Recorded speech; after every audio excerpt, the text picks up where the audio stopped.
Hello everyone and welcome back to my orchestral tutorial series. My name is Cody Canyon of Canyon Music Production House here in Las Vegas.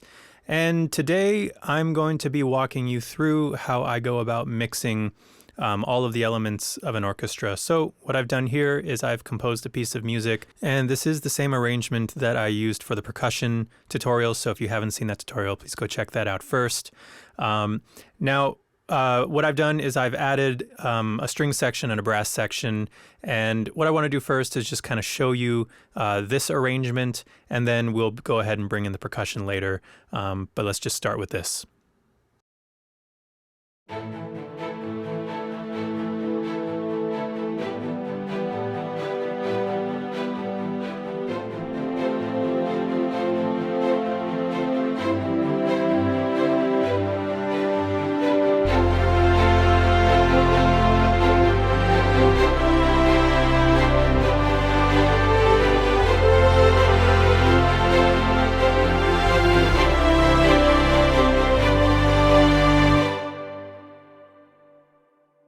All right, wonderful. So now what I want to do is bring in the percussion to see how all of these three sections kind of coalesce. And I am leaving the processing on the percussion bus that we discussed in the previous video. There is no processing on the brass bus or the string bus. The only processing that there is reverb. I've sent the individual tracks to the two reverb buses that I talked about in my other tutorials. So it's the same two reverbs, the Valhalla verb and the FabFilter Pro R Vienna Hall verb. And beyond that, there's no other processing. So let's go in and take a listen.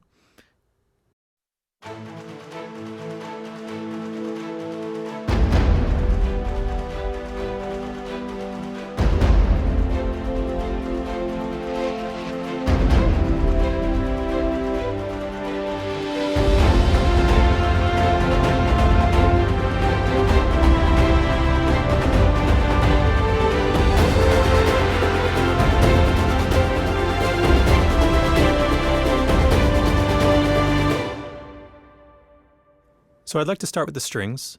So what I'm going to do is walk you through what I've done with the bus processing. I've done a few things differently, just a few more advanced things than what I did in the previous strings tutorial. That was more about the layering and the EQ rather than bus processing. So I've done a few things to enhance the strings even more, bring them more to life. So I'm going to walk you through that now. So to start, I did an EQ cut at 80. I took out some of these low mids around between 400 and 500. Well, it's starting around 300 and going up to about 700.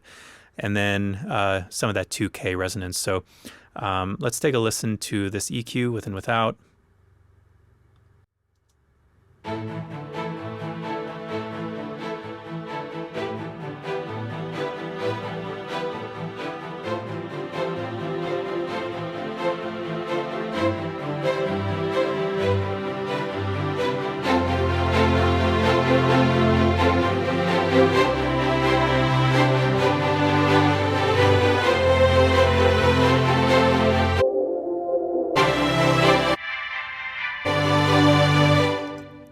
So yeah, just a little bit of cleaning up there.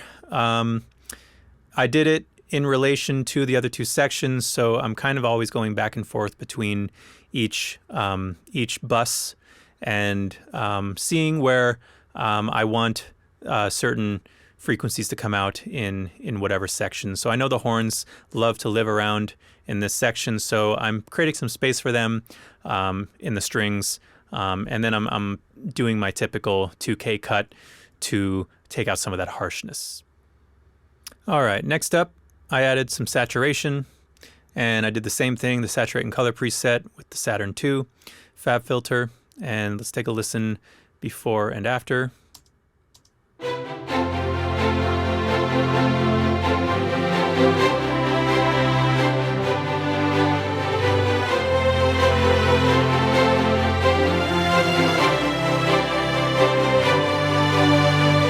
it's just such a wonderful difference. The saturation really adds beautiful color and saturation to the strings as a whole. Just brings it to life. I've done some compression, same as before, with the V compressor from Waves. And let's take a listen to the difference here.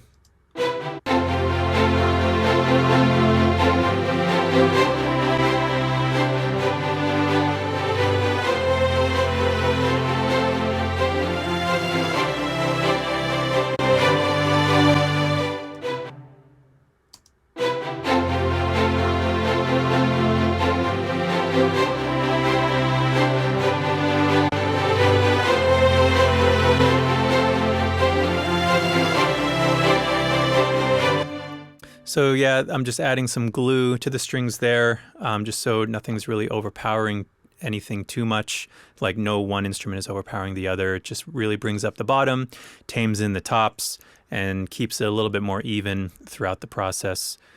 And then I have the Puig Tech EQ P1A, and I'm using the Pretty Strings preset, but I've kind of adjusted just a little bit. It was a little bit too high for me, the initial preset. So, but yeah, I'm boosting at 16K with some attenuation at 20.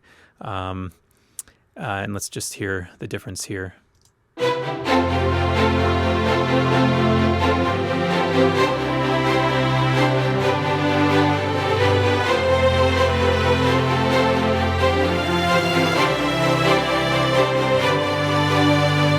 So yeah, it just really kind of shines it up, makes it sparkly on the top frequencies. So I really like that. And just for a little bit of house cleaning, I'm using this track spacer and I'm sidechaining it to the percussion bus. And I'm only isolating the low frequencies right around from 275 hertz and below. And this is just so that the low end of the strings don't interfere with the percussion, because most of the percussion is living down here.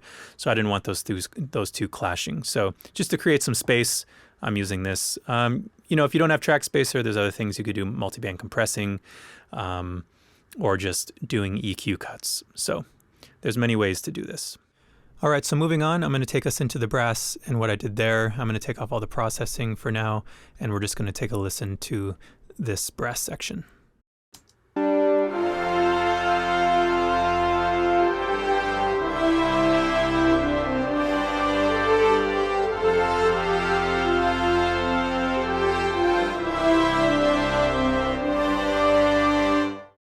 All right, so first off, I did some EQ. I boosted some of the mid-range, tamed in some of that 2K, and took out some of the brightness, leaving room for the strings and the higher percussion. And you can see in the same relative area that I cut the strings, I've boosted the brass just to bring out some of that mid-range even more. So let's take a listen before and after. Here is before the EQ, and I'll bring it in halfway through.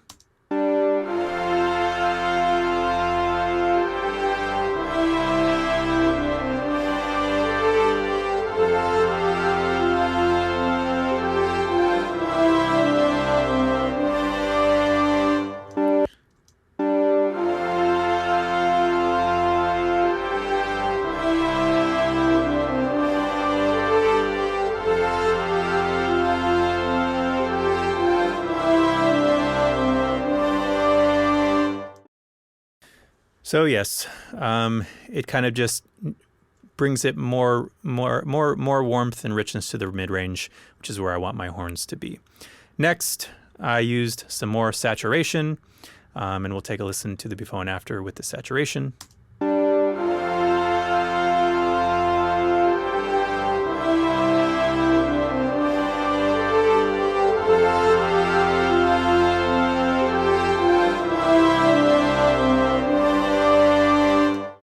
Just brings it to life, which is what I wanted. And then I did some, I used the track spacer again with the same thing, pairing it to my percussion bus, just to kind of get it out of the way in that low to low mid range frequencies. And that's really it for the brass. I don't do any compression. I never compress my brass, and I just did reverb on the individual tracks to the hall reverbs that I have, the 2 reverbs. And that's all the processing for the brass. You don't have to do too much to the brass, just a little bit of EQ, a little bit of saturation, and fitting it into the mix. So now let's take a listen to the strings and the brass with their processing on.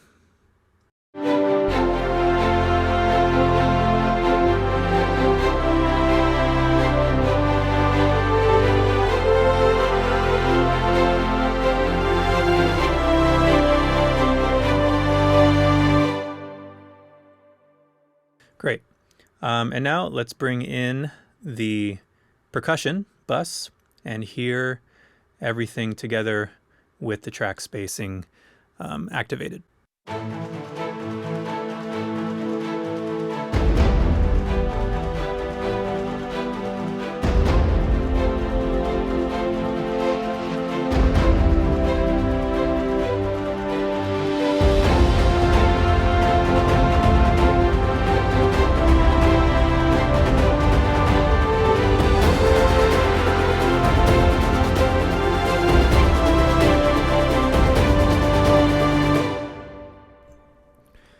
So that's gluing together really nicely. What I want to do next is go into a submix. So what this is it's a culmination of my brass bus and my string bus.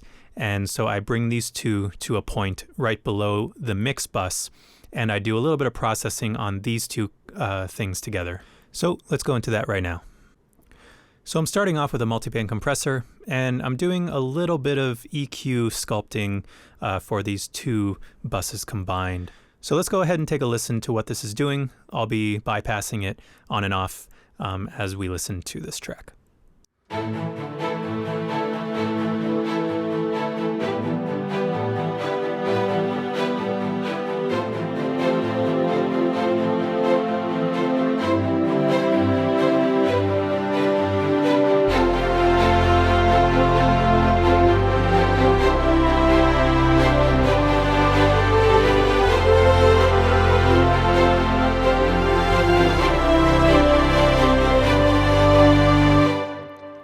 So obviously you can hear there's quite a difference between with and without.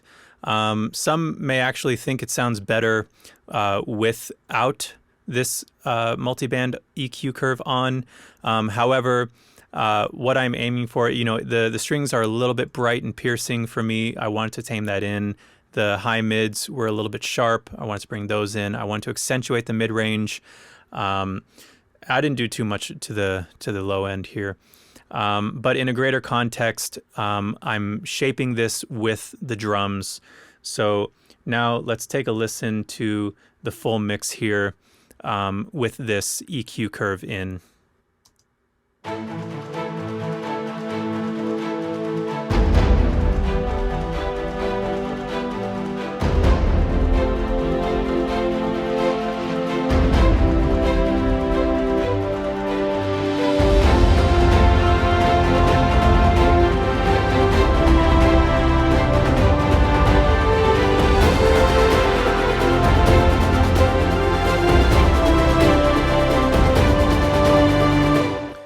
So at least to my ear, with this EQ curve on, it interferes less with the percussion. They kind of glue together better because the percussion is kind of dominating the high range.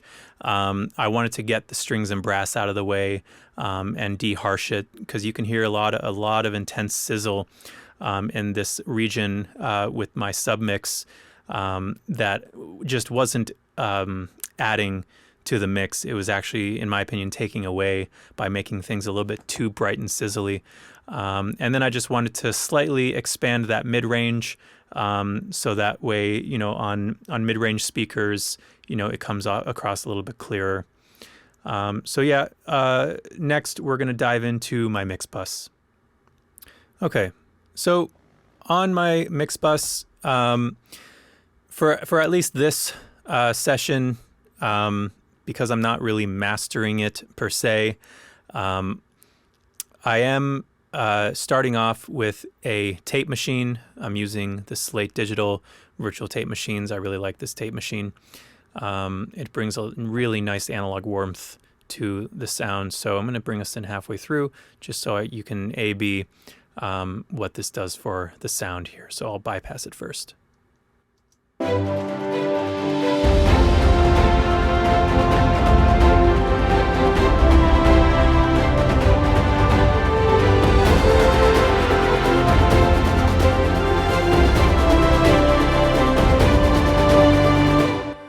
So yeah, I really like starting it off with that tape machine. It just really brings beautiful warmth and color to the sound. Next, I'm using this preset in FabFilter 3, the Mixed General Purpose Balancing 2 preset. And I do little adjustments here and there, in the regions that I need. So, I dropped this down a bit, moved this from here to here. I made my adjustments to how I kind of want it, so you can play around, with the overall mix. And this just adds a nice dynamic movement to the sound. So let's take a listen with and without it.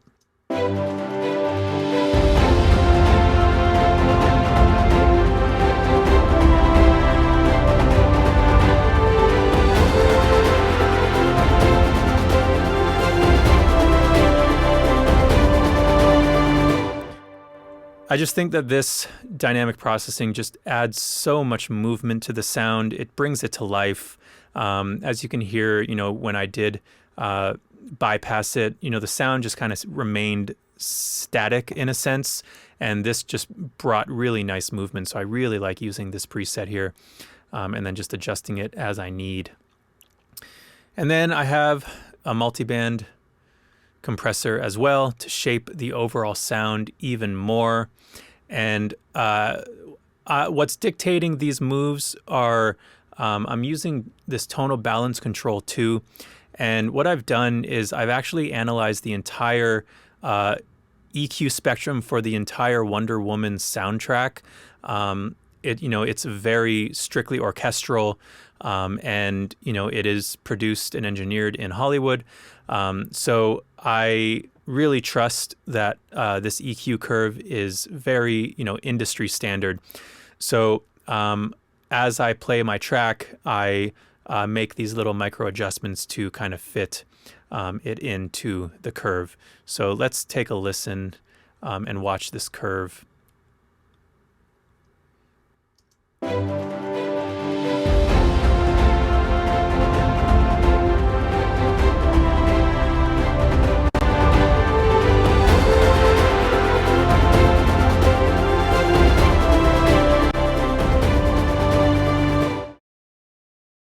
And I can see that I didn't get the gain quite right, so I'm going to boost the output gain a bit to just kind of match the gain that was lost.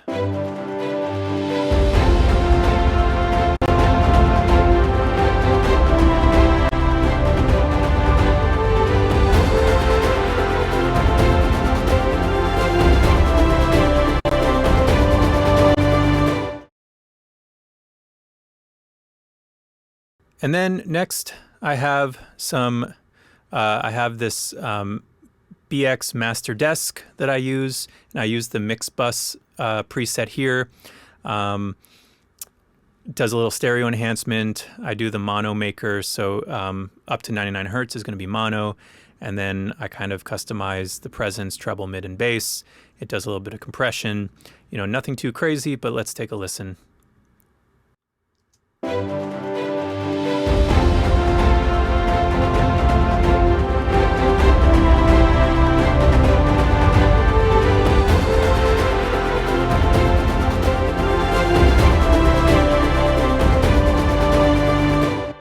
So yeah, that just brings even more to life. All right, next up, I have this black box Analog Design HD2, and I use the mid-range glow. I really love this preset. It just really brings some nice warmth to the mid-range, which, for a lot of people, getting that mid-range to a nice point is very difficult. So this plugin really does wonders for that. So let's take a listen before and after.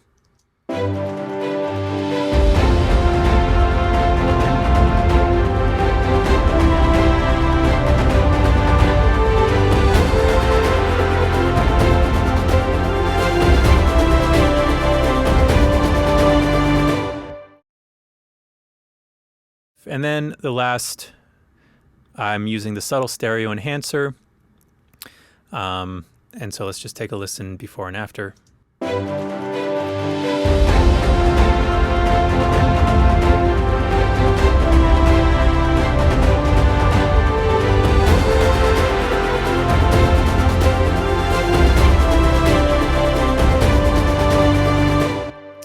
Yeah, so that's just kind of like the icing on the cake. And that's my mix bus. That's how I would typically go about mixing a full orchestral mix. And then I would bounce it down to a single track, and then I would go about mastering it. But this is in really incredible shape to be mastered. Not much needs to be done to this in the mastering process, at least in my opinion. One thing I would do is make sure that my levels are right. I can see that it's looking like I'm getting -3.6. I would probably drop the volume so that this doesn't go above -6 dB. So for a mix, it depending on where you're coming from, your school of thought, it's anywhere between 3 and 6. So I'm in a safe range right now as far as loudness for this mix. But yeah, so let's now do a full listen through with and without the mix bus processing. So we're going to mute it, we're going to listen to one time through, and then we're going to listen to it again with.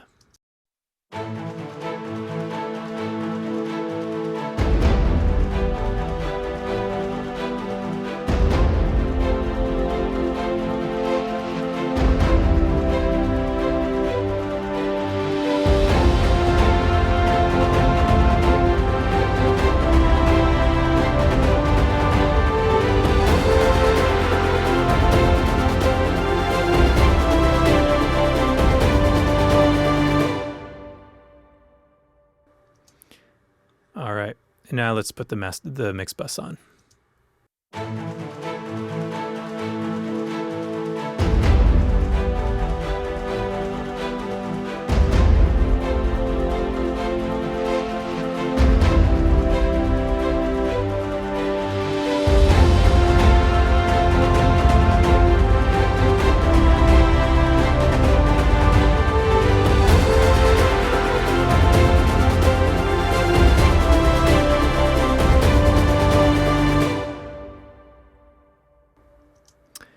Great.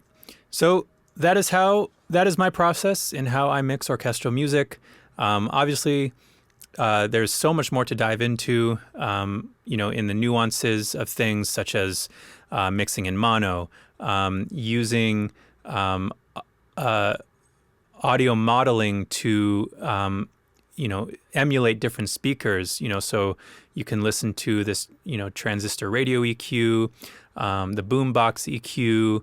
The Auratone speaker EQ curve, a small speaker setup, so I would typically go through all of these emulations and see if the mix translates in each and every one of them. If you have multiple speakers, it's good to listen to in multiple speakers. So just see how the translation is. But I really like this audio modeling and emulation to kind of take some of that load off of having to go to individual speakers, and if you don't have them, then what? So, and then listen in headphones as well, see if it translates to headphones too. So lots of things you can do, just make sure it's translating. That's my process. I hope you got some value out of it. Please like and subscribe, and if you have any questions, please comment below. And I will see you next time.